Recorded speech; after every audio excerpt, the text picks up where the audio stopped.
el año litúrgico próspero Guaranger, mística de la Cuaresma.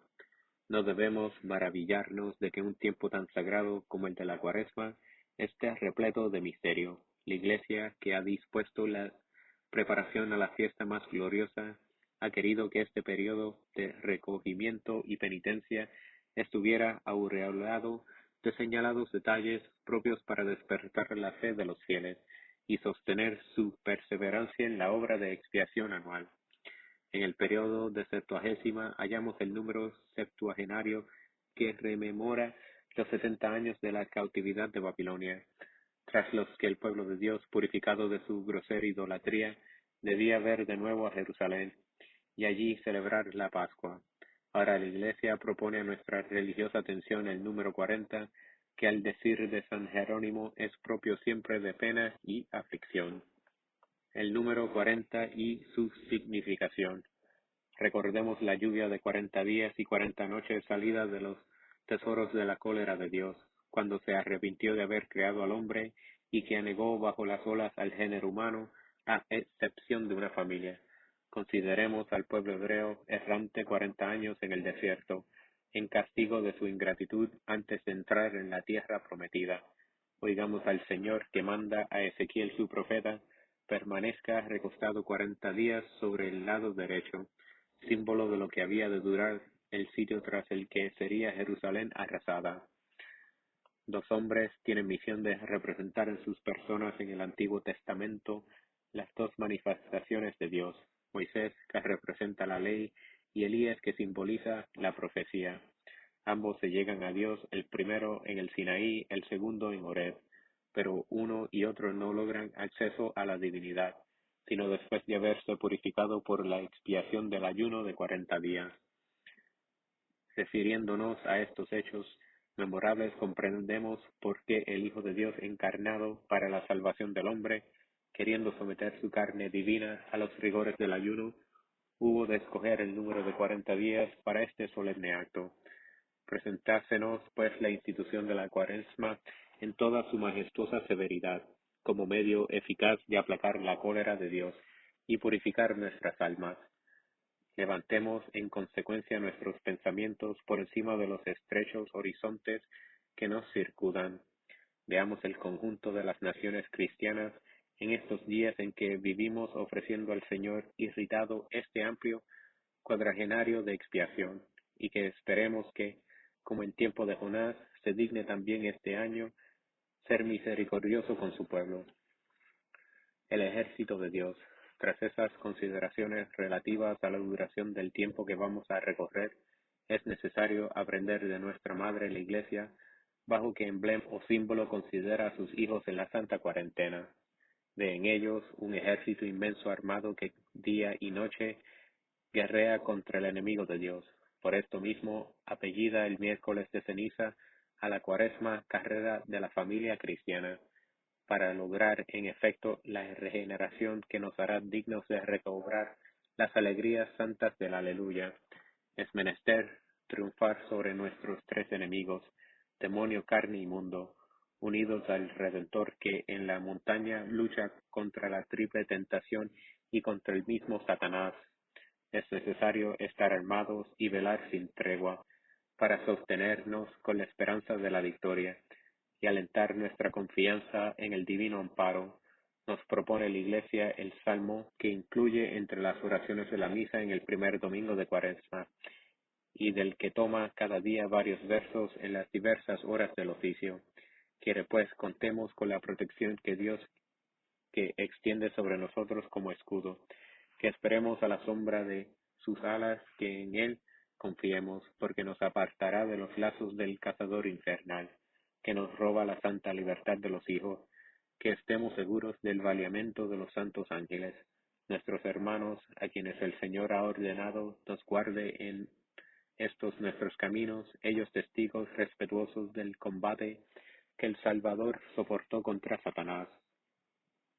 Se le acercaron después de la victoria para servirle y para honrarle. Adentrémonos en los sentimientos que pretende inspirarnos la Santa Madre Iglesia, y durante estos días de lucha echemos manos a menudo de este hermoso cántico con que ella nos brinda. como la más acabada expresión de los sentimientos que deben embargar durante esta santa campaña a los soldados de la milicia cristiana. Pedagogía de la Iglesia. Mas la Iglesia no se limita a darnos así como se quiera una consigna contra la sorpresa del enemigo, para entretener nuestros pensamientos. Ofrece a nuestros ojos tres grandes espectáculos que van a desarrollarse día tras día hasta la fiesta de Pascua, y cada uno de ellos nos produce emociones piadosas unidas a una instrucción solidísima. Cristo perseguido y condenado a muerte.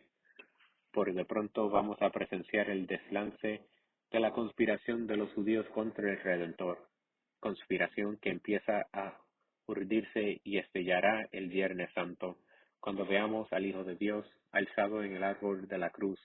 Las pasiones que puyen en el seno de la sinagoga irán manifestándose semana tras semana y podremos seguirlas en su desarrollo.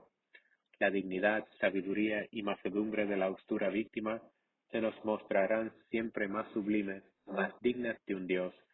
El divino drama que vimos empezar en el portal de Belén va desenvolviéndose hasta el Calvario. Para seguirle, nos bastará meditar las lecturas del Evangelio que la Iglesia día tras día nos propone.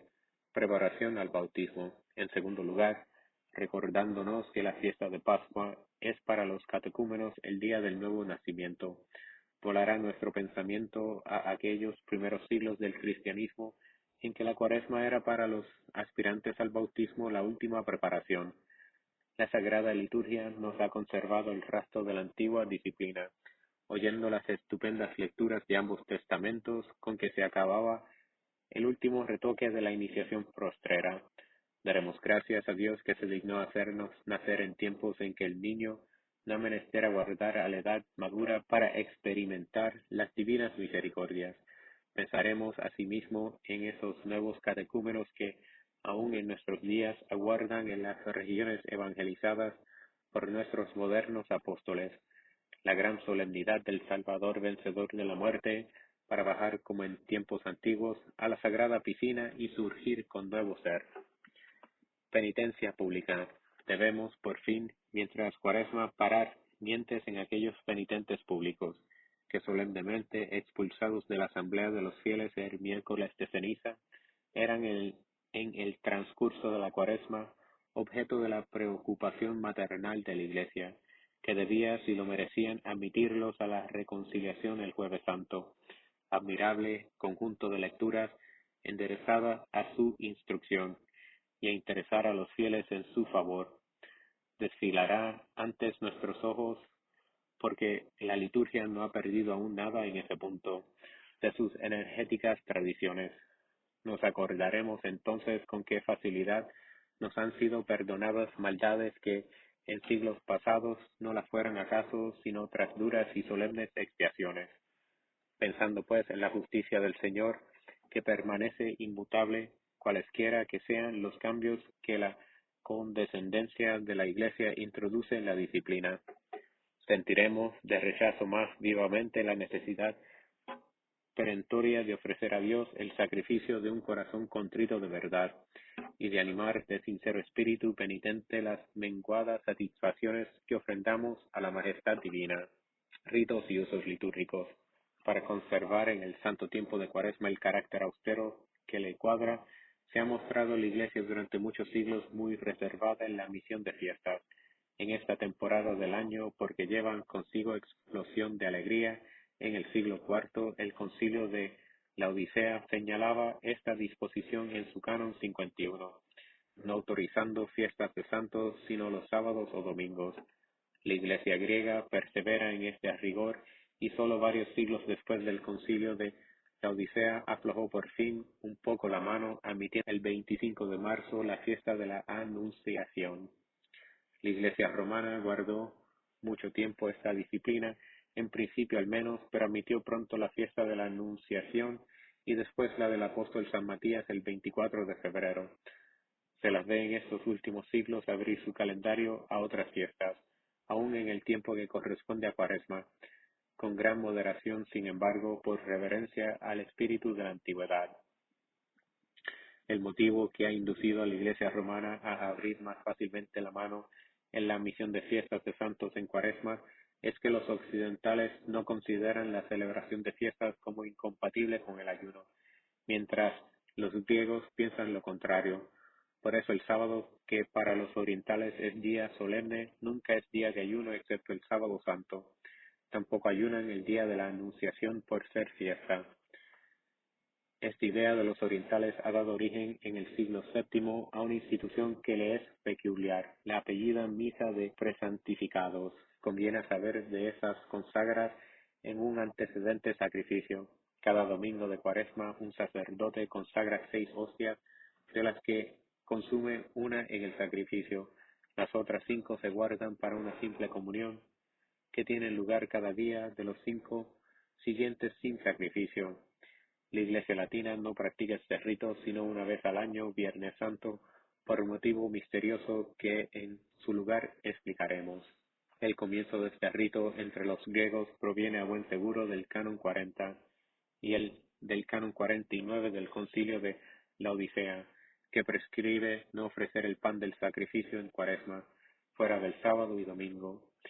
En los siglos siguientes los griegos se persuadieron por ese canon que la celebración del sacrificio era incompatible con el ayuno, y vemos por su controversia en el siglo XI con el legado Humberto que la misa de los dones presantificados, que no ha tenido en favor suyo más que un canon del tan célebre concilio con el nombre de Intruyo del año 692, y la justificaban los griegos con la especie de que la comunión de cuerpo y sangre del Señor quebrantaba el ayuno cuaresmal. Por la tarde, después del oficio de vísperas, celebran los griegos esa ceremonia, en que el sacerdote comulga solo como entre nosotros el Viernes Santo. Hay, repetimos, desde hace varios siglos una excepción, el día de la Anunciación de la Virgen María, interrumpiéndose el ayuno en dicha fiesta. Se celebra el santo sacrificio y pueden comulgar los fieles. Parece que en las iglesias de Occidente no fue nunca aceptado el canon disciplinario del Concilio de la Odisea, y no vemos en Roma señal alguna de la suspensión del santo sacrificio en Cuaresma. La falta de espacio nos fuerza a pasar ligeramente sobre detalles que se refieren a este capítulo. Nos queda, sin embargo, algo todavía que decir sobre los usos cuaresmales en Occidente. Hemos dado a conocer y explicado algunas particularidades en el tiempo de Septuagésima, la suspensión del Aleluya, el empleo del color morado en los ornamentos sagrados, la supresión de la dalmática en el diácono y de la túnica en el subdiácono, y de los cánticos de alegría, Gloria in excelsis Deo y Te Deum laudamus, ambos suspendidos, el tracto que reemplaza en la misa, el Aleluya, con su verso, el Ite missa es, sustituido por otra fórmula, la oración penitencial que se reza sobre el pueblo al fin de la misa en los días de entre semana. No ocupamos por la fiesta de algún santo, las vísperas anticipadas antes del mediodía, todos los días, a excepción del domingo, ritos todos conocidos ya de los lectores. Por lo que se refiere a las ceremonias actualmente conservadas, nos queda solamente anotar las oraciones del fin de las horas que se dicen de rodillas, y el uso general de que el coro permanezca arrodillado esos mismos días durante el canon de la misa. La Iglesia de Occidente practicaban a su vez en Cuaresma varios ritos que hace ya bastantes siglos cayeron en desuso, aunque algunos se conservan hasta la fecha en algunos lugares.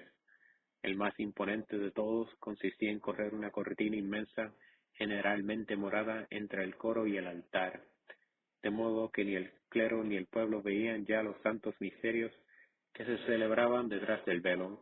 Ese velo era símbolo del duelo penitencial a que el pecador debe someterse para merecer contemplar de nuevo la majestad de Dios, de quien ha ofendido las divinas miradas por sus maldades. Sabemos que en conformidad con la antigua disciplina de la Iglesia, los penitentes públicos estaban sometidos a un régimen especial de penitencia durante la Santa Cuaresma y comenzaban con ella imponiéndose la ceniza y expulsándoles de la Iglesia, terminando el Jueves Santos por la reconciliación pública. Ahora bien, a medida que el régimen estricto de penitencia se iba aún menguando, La idea de penitencia pública iba tomando cuerpo entre la generalidad de los fieles. Vemos efectivamente a clérigos y fieles bien pronto pedir espontáneamente la imposición de la ceniza y reconocerse, en cierto modo, penitentes públicos, lo que equivale a suponer que toda la comunidad de los fieles estaba durante la Cuaresma en pública penitencia, mas aunque considerados como públicos penitentes no podían, evidentemente, ser arrojados de la Iglesia todos los fieles. Se debía eso, no obstante, renunciar por completo a recordarles algunas verdades capitales que la litúrgica inculcaba a los penitentes públicos. Los pecadores merecían ser echados fuera de la Iglesia como Adán fue, lanzados del paraíso por su pecado. Sin penitencia les era imposible llegar al reino de Dios y su visión de su majestad. Es que la litúrgica no ha ensayado inculcarles estas verdades de un modo gráfico, ocultando a sus miradas el altar, el santuario, la imagen de Dios y de los santos, unidos a Dios en la gloria celestial. Significaba también las humillaciones de Cristo, que fueron escándalo del orgullo de la sinagoga, y que súbitamente desaparecerán como velo que en un instante se corre para dar lugar a los resplandores de la resurrección. Este uso perdura en varios lugares, señaladamente en la Metropolitana de París y la Primada de Toledo. Habían también costumbre en muchas iglesias de velar la cruz y las imágenes de los santos desde el comienzo de la Cuaresma, a fin de inspirar más viva confusión a los fieles que se veían privados del consuelo de fijar sus miradas en esos objetos caros a su piedad. Esta práctica, que también se ha conservado en algunos lugares, es, sin embargo, menos sólida que la de la Iglesia romana, que no cubre las cruces e imágenes, sino en tiempo de pasión, como en su lugar veremos.